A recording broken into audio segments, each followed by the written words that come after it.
জীবনে চলার পথে অনেক সময় আমরা মানসিকভাবে বিপর্যস্ত হয়ে যাই। কাঙ্ক্ষিত লক্ষ্যে পৌঁছাতে না পারা এবং মানসিকভাবে ভেঙে পড়া, এটা যেন আমাদের নিত্য নতুন বিষয় হয়ে দাঁড়িয়েছে। তাই বলে ভেঙে পড়লে হবে না, এই খারাপ সময়গুলোকে আমাদের অনুপ্রেরণা হিসাবে নিয়ে সামনের দিকে এগিয়ে যেতে হবে। আর নতুন করে ঘুরে দাঁড়ানোর উপায় হচ্ছে অতীতের ভুলগুলোকে সংশোধন করে সামনের দিকে এগিয়ে চলা। একটা কথা জেনে রাখবেন, ভুল থেকেই শিক্ষা, আর শিক্ষা থেকেই সামনের দিকে এগিয়ে চলা। আমাদের জীবনেও সফলতা আসতে পারে, এর জন্য কিছু সূত্র মেনে চলা উচিত। আজ থেকে 2500 বছর আগে দার্শনিক সক্রেটিস এই সূত্রটি শিখিয়ে গিয়েছিলেন। সক্রেটিসের তখন জ্ঞানের খ্যাতি সমস্ত বিশ্ব জুড়ে। একদিন বহু পথ পাড়ি দিয়ে এক তরুণ আসলো সক্রেটিসের কাছে। তরুণকে দেখেই মনে হচ্ছিল সে অনেক বেশি ক্লান্ত। সক্রেটিস সহানুভূতির সাথে জিজ্ঞেস করলেন, বলো তোমাকে কিভাবে সাহায্য করতে পারি। সেই তরুণ যুবক তখন বলল, আমার কাছে যে জীবনের লক্ষ্যগুলো আছে এর থেকে মূল্যবান আর আমার জীবনে কিছুই নেই। এই স্বপ্নগুলো পূরণ না হলে আমার জীবনের অর্থ নেই বলে মনে হবে আমার। কিন্তু কিভাবে সেই স্বপ্নগুলো পূরণ করবো এবং কিভাবে আমার সাফল্যের দেখা পাবো, যদি আপনি একটি আমাকে উপায় বলে দেন তাহলে আমি বেশ খুশি হতাম। দার্শনিক সক্রেটিস তখন তাকে বলল, আগামীকাল তুমি একটি নদীর পাড়ে আমার সাথে দেখা করতে আসো। যেই কথা সেই কাজ। পরের দিন সেই তরুণ যুবক একটি নদীর পাড়ে এসে দেখা করলেন দার্শনিক সক্রেটিসের কাছে।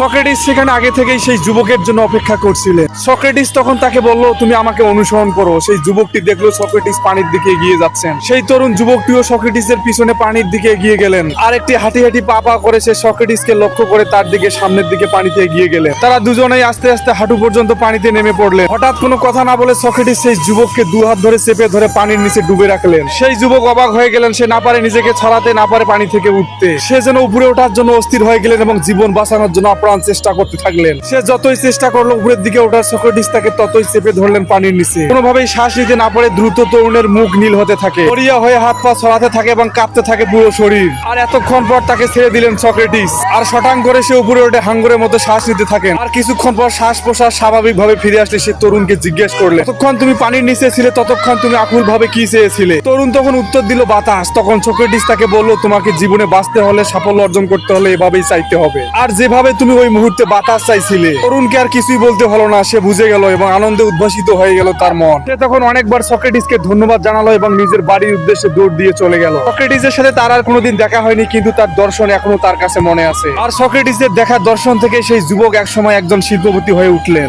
আর এই সক্রেটিসের সূত্রই হলো আমাদের সাফল্যের সূত্র এবং সাফল্যের চাবিকাঠি। সবাইকে অসংখ্য ধন্যবাদ। সবাই ভালো থাকবেন, সুস্থ থাকবেন, সুন্দর থাকবেন। ভিডিওটি ভালো লাগলে শেয়ার করবেন। ধন্যবাদ সবাইকে।